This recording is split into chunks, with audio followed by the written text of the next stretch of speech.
Nous avons reçu un mail de Isabelle de Paia. Bonjour Lolo. Bonjour Isabelle. Je suis maman de 3 ados et toute la famille utilise Facebook. Avec mon mari, on se pose souvent la question de savoir où commence l'addiction aux réseaux sociaux, même si on continue de faire plein de choses en famille. À une certaine époque, on faisait le procès de la télé et on plaignait ces gosses qui restaient des heures scotchés devant le petit écran, avalant à la chaîne tout et n'importe quoi. Puis il y a eu le procès des jeux vidéo, avec le procès de la violence, accusant même certains jeux d'inspirer des faits divers violents, voire meurtriers. Aujourd'hui, c'est vrai qu'on pointe du doigt Internet et les réseaux sociaux. Des études sociologiques très sérieuses se penchent sur ces sujets et on arrive à savoir, par exemple, qu'un Américain passe 1642 heures par an devant sa télé, ça fait 4h30 tous les jours, et 608 heures par an sur les réseaux sociaux, ce qui fait un peu plus d'1h30 par jour. Certaines études mettent en parallèle ce temps passé devant la télé ou sur Internet avec le temps équivalent qu'on aurait pu passer à lire des livres.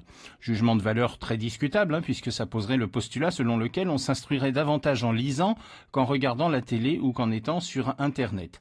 Sauf qu'il faut parler de contenu et pas uniquement de la notion du temps. Bah oui, il est peut-être plus intéressant de voir une vidéo de recettes de cuisine sur Internet que de lire les mémoires de Nabila, par exemple. Il sera peut-être plus enrichissant de passer 1 heure sur un site comme Tahiti Héritage et d'apprendre des choses sur l'histoire de la Polynésie que de se taper la lecture insipide du Xème volume de 50 nuances de Grey pour savoir ce que va encore subir la pauvre Anastasia Steele. Tout est évidemment une question de contenu et une histoire d'excès. L'addiction commence là où les relations sociales, familiales, conjugales se dégradent. Le cliché de l'ado absorbé par sa tablette ou son ordi à qui on demande 14 fois de venir à table parce que le repas est servi est une réalité, il ne faut pas le nier. Ça me rappelle d'ailleurs ce gadget en forme de poivrier qui permet à un parent de couper d'une pression de doigt tout le Wi-Fi de la maison pour obliger les ados addicts à revenir à la réalité et ne pas être sur Internet pendant les repas. Évidemment, c'est à chaque foyer de faire respecter les règles familiales et d'imposer sa discipline. En revanche, si l'on veut bien aller au-delà de l'aspect addictif incontestable des réseaux sociaux, d'Internet ou de la télé, reconnaissons que ce sont aussi d'extraordinaires outils de culture et d'information. Avant Internet, des familles se sacrifiaient pour acheter de grosses encyclopédies avec de nombreux volumes qui sont assez fièrement dans la bibliothèque du salon et nos parents nous disaient que ce sera un héritage pour nous, pour plus tard. Sauf que qui ouvre aujourd'hui une encyclopédie à l'heure des Wikipédia mises à jour en temps réel ?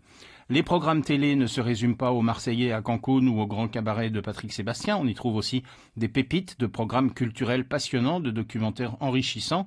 Il y a aussi des accros à la lecture qui sont des rats de bibliothèque et qui avalent livre sur livre.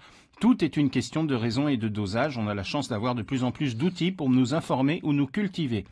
Et puis avec ces enfants, c'est l'occasion d'échanger. Faites-leur découvrir des films de John Ford ou Stanley Kubrick qui vous feront connaître Suicide Squad ou Divergente. Faites-leur écouter Eagles, Stan Getz ou Jean Ferrat. Ils vous feront découvrir Black M ou 21 Pilots. Faites-leur lire John Fante, Baudelaire ou Philippe Dian. Ils vous feront découvrir des mangas comme One Piece, Golgo 13 ou Blackjack. Échangeons, cultivons-nous, informons-nous et pensons aussi à ces pays qui censurent la culture ou qui n'ont juste pas les moyens d'y accéder. Et c'était De quoi je mêle avec Lolo.